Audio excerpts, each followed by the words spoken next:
Hello and welcome from Budapest. This is Hungary Reports, kicking off Public Media M1's foreign language news hour. I'm Árpád Szőci with the latest from Hungary and the Carpathian Basin. Thanks for joining us. Hungary and Japan have a lot in common. That's what Hungarian Prime Minister Viktor Orbán said in Tokyo at the opening of a Hungarian exhibition at the Tokyo National Arts Center. It's called Treasures from Budapest, European and Hungarian masterpieces from the Museum of Fine Arts Budapest and the Hungarian National Gallery. This also comes on the anniversary of diplomatic relations between the two countries. The Hungarian PM also hyped Hungary's own big cultural undertaking, the new museum quarter being built in Budapest, making it one of the Western world's biggest cultural endeavors ever.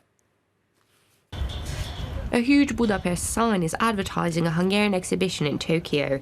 The exhibition in the National Arts Center showcases works from world-famous Hungarian and European painters. 130 pieces of art can be seen by people at the Treasures from Budapest exhibition. Hungary is celebrating with culture. This was discussed by Hungarian Prime Minister Viktor Orbán in Tokyo when he opened the exhibition, which marks 150 years of Hungarian and Japanese diplomatic ties. I always get the impression that there are more things bringing us together than what separates us. As the Prime Minister put it, Japan is a large nation while Hungary is small.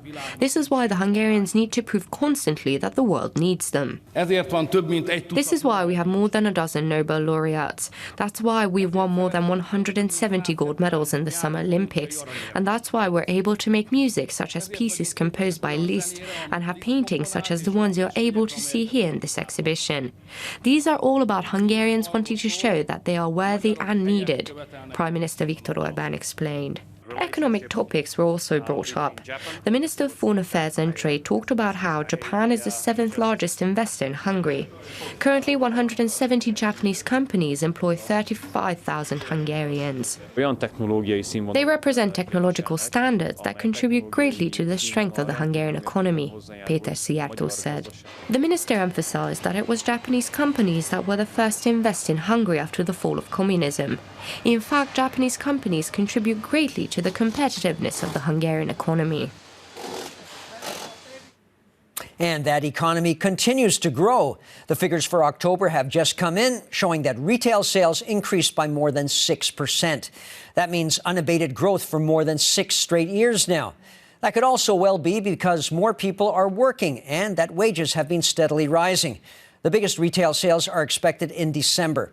Preliminary estimates show that more than 300 million euros will be spent on Christmas presents alone. The latest retail data show that the big hunt for presents already started in autumn. According to this data, sales in shops and malls increased by more than 6% in October compared to last year. Families mostly bought durable goods such as electronic and household devices, along with furniture.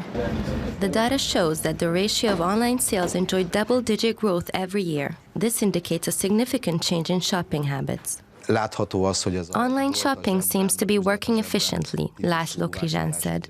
In fact, more and more people order online from electronic devices to clothes. This means that stores and malls need to transform into complete entertainment centers. That's the only way they can hang on to their customers. For now, they are trying to attract customers with a wide range of products and huge sales, especially towards the holidays. Incomes have been growing by more than 10% over the last 3 years, which means customers have more to spend on gifts. Shopping habits are also changing, György Vámos said. Domestic consumption has been continuously increasing for more than 6 years now, which keeps boosting the economy of Hungary. Thanks to this, GDP will expand by almost 5% this year compared to the last year, which makes domestic consumption one of the most important economic engines for growth in the Hungarian economy. The Hungarian government held a special awards ceremony at Parliament, thanking foster parents for their contribution to society. The Minister of Human Resources said that it's only by living in a family unit that children can get the necessary security and love that isn't available anywhere else. For the first time, the Saint Anna Award was handed out by the Ministry of Human Resources. The acknowledgement, which was proposed by Minister Miklós Kásler, awards the work and helpfulness of those who choose to become foster parents. For children, they replace and provide what is most important in life, that is safety and love. I think society is judged by the existence of people who choose to help others, who help young, needy children, Minister Miklós Kásler explained. According to the rule of nature, people live in families. And now George Semjén, the Deputy Prime Minister, added that many don't get this opportunity in life. This is why they must be provided for by the state. Back in 2010, the government undertook the task of encouraging foster home care for children instead of orphanages, because with this, children have the opportunity to live in families and can learn what it means to have a mother and a father. Please be reassured at all times that we are incredibly grateful to you, the Deputy Prime Minister said. Currently, around 22,000 children are raised in state care, out of which 15,000 are living with foster parents. The aim of the government is for this ratio to be even higher in the future. This is the reason why we started the I'll Adopt You campaign last year, which popularizes this, and we want to give all possible support in the future for foster parents, State Secretary Attila Fülöp explained. It was back in 2014 when the government made a decision that fostering a child is considered to be a full-time employment in Hungary. Come January 1st, 2020, those foster parents who are taking care of small children will also receive the foster child care allowance. Now, there's no denying this is the sweetest time of the year in Hungary, what with all the chocolates, cakes, and Hungarian specialty Salon Cukor on sale everywhere. Almost 700 tons of chocolate Santas are made, just as an example. And Santa, or St. Nick, if you will, happily distributes some of the fare, with parents' approval, of course. Even the strictest parents allow their children to eat a bit more chocolate during the festive season. We're a bit less strict around this time of year, around St. Nicholas Day and Christmas. During the year, we try and keep the child from consuming too much chocolate, this mother said. Chocolate Santas go into all children's boots. During the Advent period, shoppers spend around 20 to 25% more than usual. Thousands of tons of chocolate St. Nicholas figurines and Salon Cukor, a special Hungarian Christmas candy, is consumed domestically every year.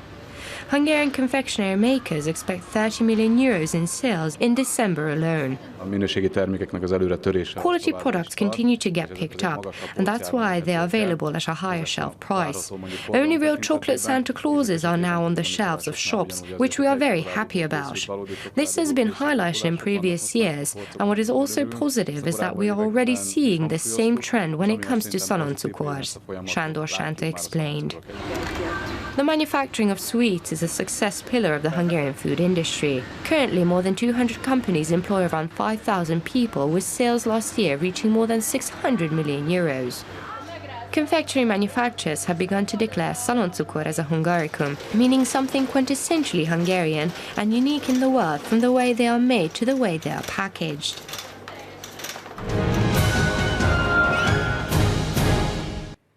A new military historical exhibition called Steel and Heart has opened at the Hungarian National Museum in Budapest.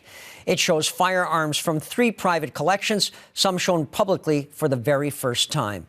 All 450 pieces on display are masterpieces unto themselves. The display also explains the history of weapons manufacturing from the time of the Magyars settling into the Carpathian Basin more than 1,000 years ago up to the 19th century.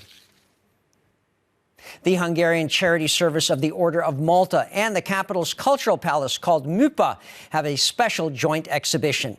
In the aula of MUPA, you can find so-called song statues that look like audio files of the songs sung by performers at the palace. Performers like Charlotte Gainsbourg, Diana Krall, and Stuart Skelton. These plastic statuettes were made by disadvantaged people and can also be bid on at an auction on December 22nd.